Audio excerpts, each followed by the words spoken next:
चलिए आज आप लोगों को सीपीसी के बारे में बताएंगे जो कि बड़ा इम्पॉर्टेंट है और इसका हर एग्जामिनेशन में भी सीपीसी का आता है बहुत ज़्यादा क्वेश्चन।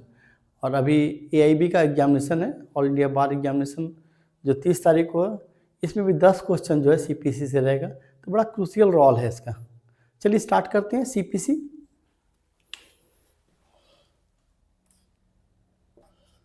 सीपीसी इसको बोलते हैं सिविल प्रोसीड्योर कोड। कब का है? तो 1908 का है। लागू कब हुआ था? बड़ा इंपॉर्टेंट है। एक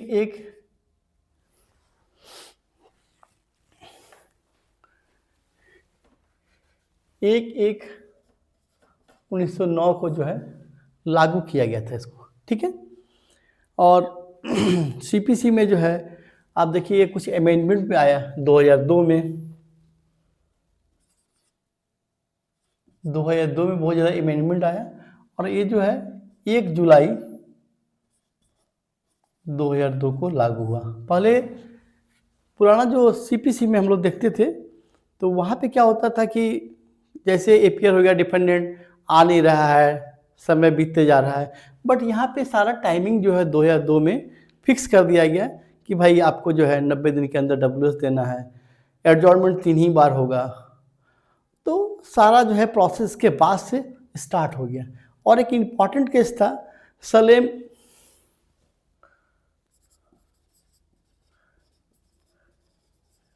advocate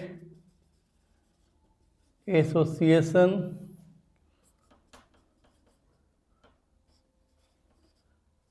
Tamil Nadu versus union of India.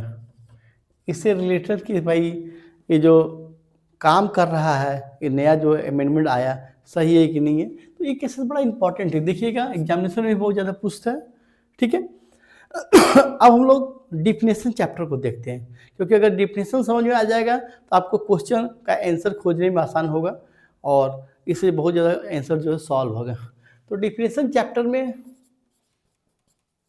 Section 2 में सारा डिफिनेशन दिए हुए, ठीक है। सेक्शन 2 का 2 जो है यहीं पे है डिक्री,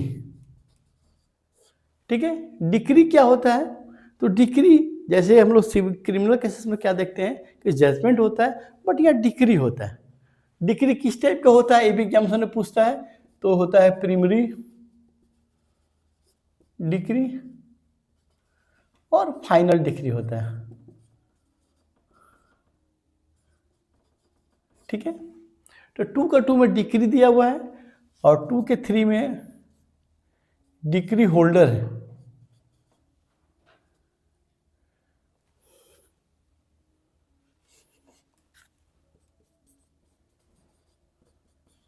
डिक्री होल्डर का मतलब क्या हुआ? मान ली प्लेंटिव जो है केस को, इसमें 2 पार्टी होता है, जरा बेसिक समझ जाइए। प्लेंटिव होता है, दूसरा पार्टी जो होता है वो डिफेंडेंट होता है, ठीक है। वादी और प्रतिवादी, ठीक। तो जो केस को जीत गया वो क्या हो गया? डिक्री होल्डर हो गया। प्लेंटिव जो है डिक्री होल्डर हो गया, ठीक है। इसके बाद डिस्ट्रिक्ट इंपॉर्टेंट नहीं है, 2 का 4 में दिया है, 2 के 5 इंपॉर्टेंट है।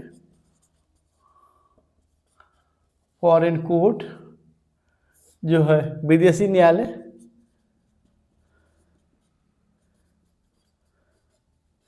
जो देश के बाहर इस्टेब्लिश किया गया है। और 2 का 6 दिया है फॉरेन जजमेंट, ठीक है। मान लीजिए कि ऐसा कोई कोर्ट होगा, 2 पार्टी होगा, एक इंडिया का कोई कंपनी होगा, एक अमेरिका का कंपनी है, दोनों में कोई जो है ऑर्डर वहाँ पे जो है कोई डिक्री पारित होता है, फॉरेन कोर्ट पारित किया और उसी दोनों के बीच में जो है लागू होगा। तो इसका देखिएगा कि क्या एक्सपेक्ट होगा इसका। तो सेक्शन 13 को देख लीजिएगा कि भाई वो जो है किस पे बाइंडिंग होगा। बाइंडिंग के बारे में सेक्शन 13 दिया हुआ है सीपीसी का, ठीक है। इसके बाद 2 का 7 गवर्नमेंट प्लीडर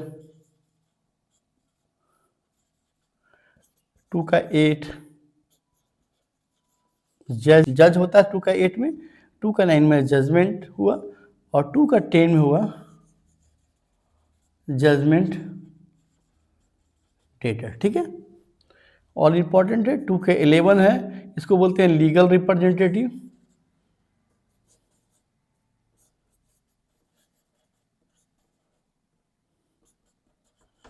जिसको बोलते हैं विधिक प्रतिनिधि, लीगल रिप्रेजेंटेटिव होगा। अगर हम लोग आगे पढ़ेंगे ऑर्डर 32 में दिया हुआ इसके बारे में, ऑर्डर 32 में दिया है क्या क्या होगा। तो एक होगा नेक्स्ट फ्रेंड और गार्जियन एट लेटम।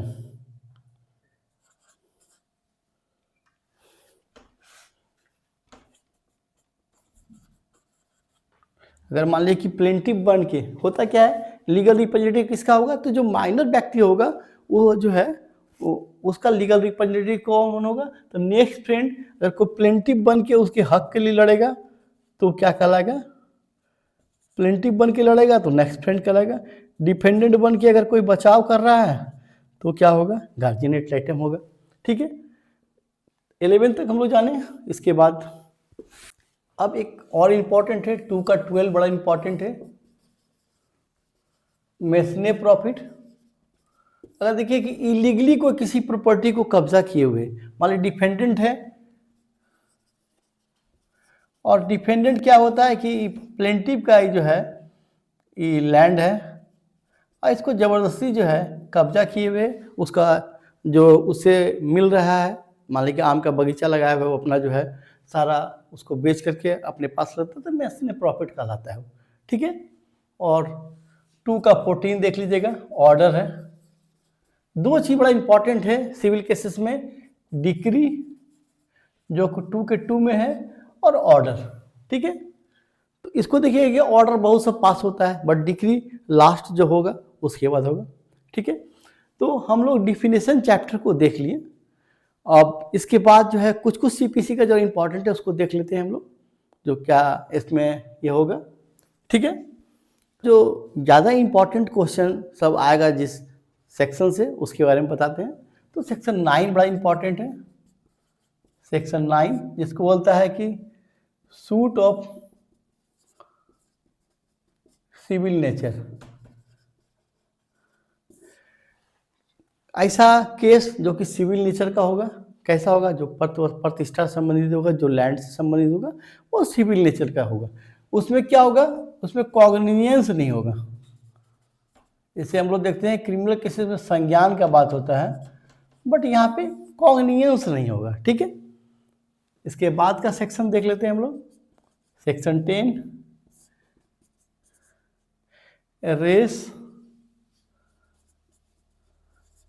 रेस सब जुडिस। ठीक है, रेस सब जुडिस होता क्या है, जैसा समझ लिए आप लोग कि मान लीजिए इसमें होगा same party same issue same court.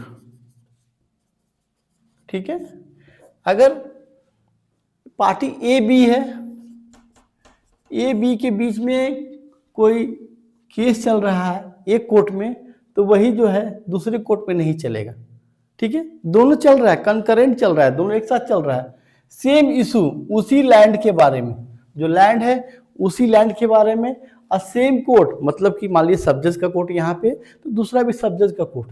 ठीक है, तो वहां क्या होगा कि दूसरा जो है वो स्टे हो जाएगा, उसको रोक दिया जाएगा। स्टे ऑफ सूट किसको हम लोग बोलते हैं, स्टे ऑफ सूट भी बोलते हैं। ठीक है, इसके बाद सेक्शन 11 है, ये बड़ा इंपॉर्टेंट है, ये भी रेस जुडिकेटा। रेस जुडिकेटा क्या है, सारा चीज वही रहेगा, सेम कोर्ट रहेगा, सेम पार्टी रहेगा, सेम इशू रहेगा, बट एक केस पहले डिसाइड हो गया हो। मतलब ये जनवरी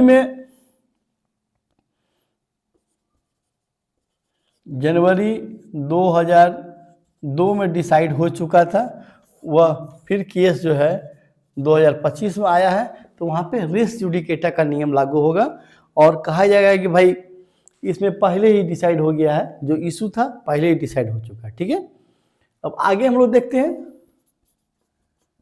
सेक्शन 15 से 20, बड़ा इंपॉर्टेंट है, जुडिक्शन के बारे में पूरा दिया हुआ है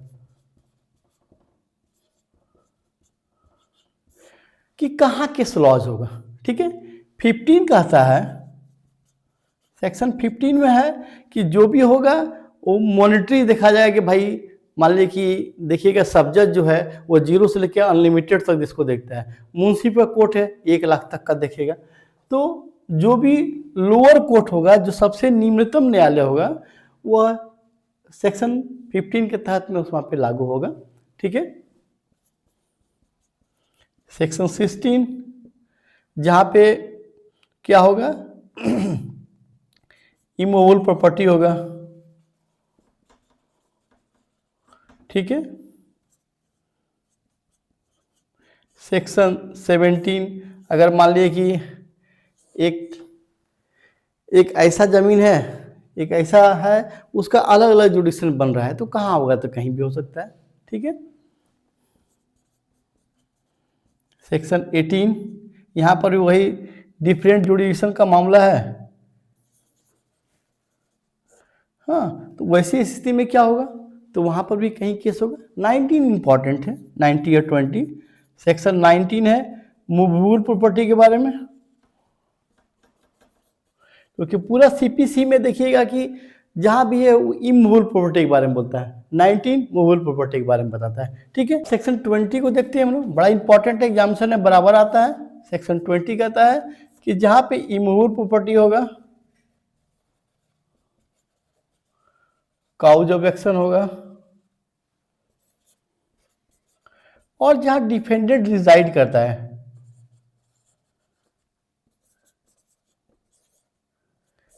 वहाँ पे जो है केस फाइल होगा। ठीक है, अगर मान लीजिए डिफेंडेंट जो है 2 दोस्त था, हाँ, और दोनों मिलकर के कहीं पे, अगर एक दिल्ली का रहने वाला है और एक जो है वो मुंबई का है, बट दोनों जाके मद्रास में अपना ही करता है, जाके एग्रीमेंट करता है और एग्रीमेंट को तोड़ता है, तो कहाँ कहाँ केस होगा, तो मान लीजिए ए जो था वो एग्रीव्ड है, तो क्या करेगा, जहाँ डिफेंडेंट रहता था वहाँ करेगा, और जहाँ पे काउज ऑफ एक्शन हुआ वहाँ का होगा। ठीक है, सेक्शन 20 तक हम लोग देख लिए इधर। अब थोड़ा सा और भी कुछ सेक्शन है, उसको हम लोग देख लेते हैं जो इम्पोर्टेंट है एग्जामिनेशन के लिए।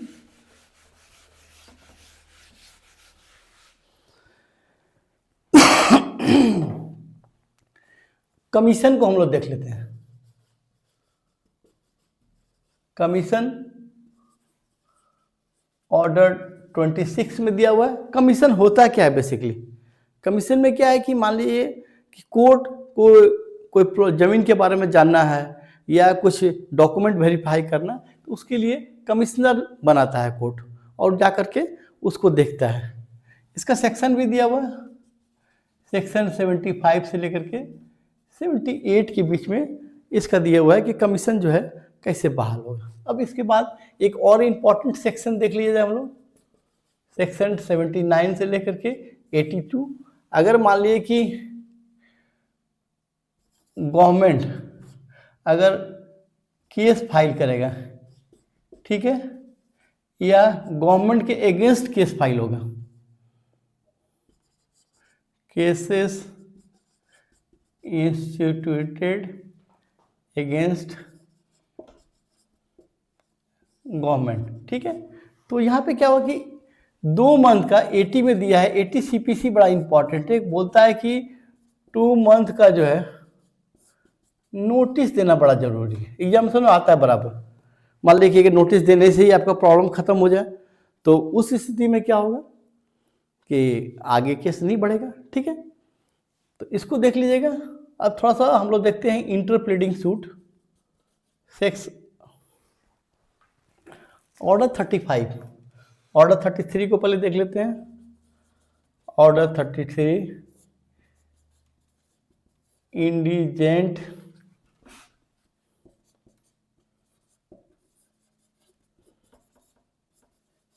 निर्धनवाद जिसको बोलते हैं। ठीक है, एग्जाम में आता है इसलिए इसको पता है कि जो गरीब है, 1000 से ज़्यादा कम का प्रॉपर्टी है, तो निर्धनवाद वहाँ पे जाहिल होगा। ऑर्डर 35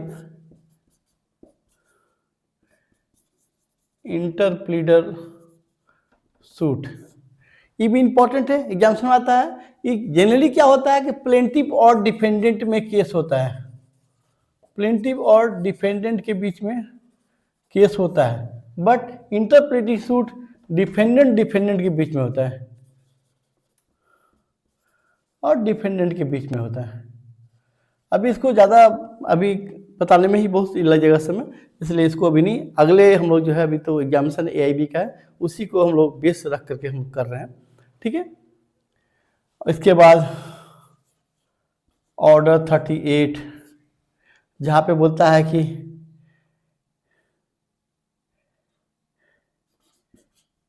अरेस्ट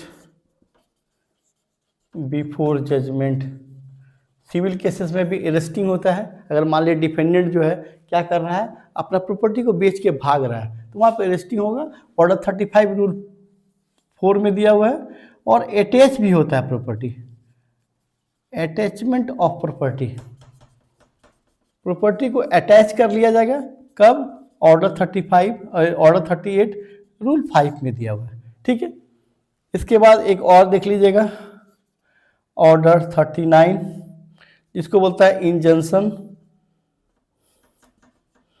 क्या बोलते हैं, इसको रोक लगाया जाता है। अगर कोई मान लीजिए कि प्लेंटिव डिफेंडेंट पे केस किया, डिफेंडेंट जल्दी घर बनाना शुरू करे, तो वहां पे क्या होगा, उसको रोकेगा।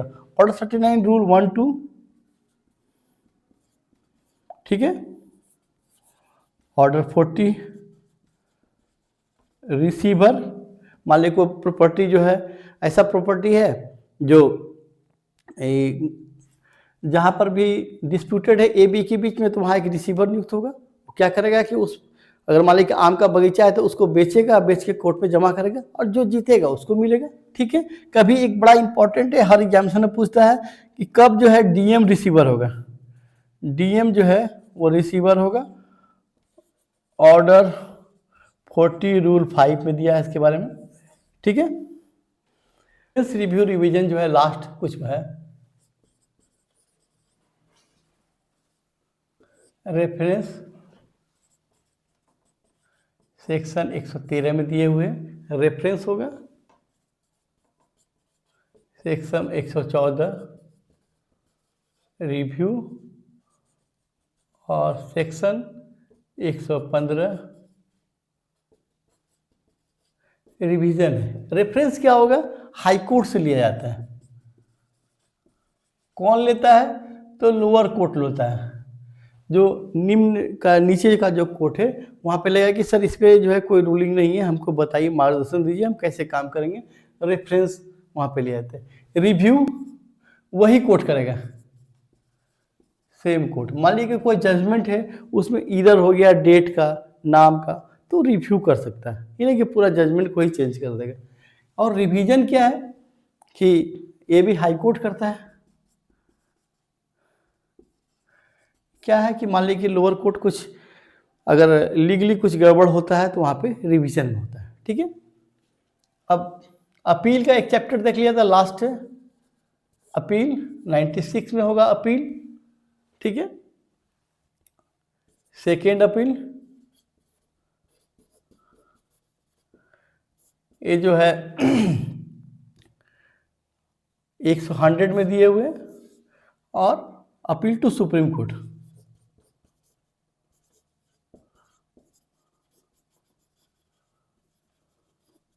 वन 109 एक होता है अपीलिएट ऑर्डर। चलिए यही तक रहने दीजिए क्योंकि एग्जाम में सारा आएगा। और इसी से संबंधित जो है एक अलग से हम लोग क्वेश्चन आंसर का PYQ बना लेंगे, जिससे कि सारा कॉन्सेप्ट क्लियर हो जाएगा। तो आप इसको एक एक करके जो है पहले देख लीजिएगा, सेक्शन पूरा डिफिनेशन चैप्टर को अच्छा समझ लीजिएगा और बाकी को देख लीजिएगा। और मेरा चैनल को सब्सक्राइब जरूर कीजिएगा, जिससे कि मेरा भी मनोबल बढ़े। और नेक्स्ट वीडियो में हम लोग जो है PYQ करते हैं, जिसमें कि मैक्सिमम क्वेश्चन जो है, जो प्रोबेबिलिटी है आने का, उसको हम लोग कोशिश करें देने का। धन्यवाद।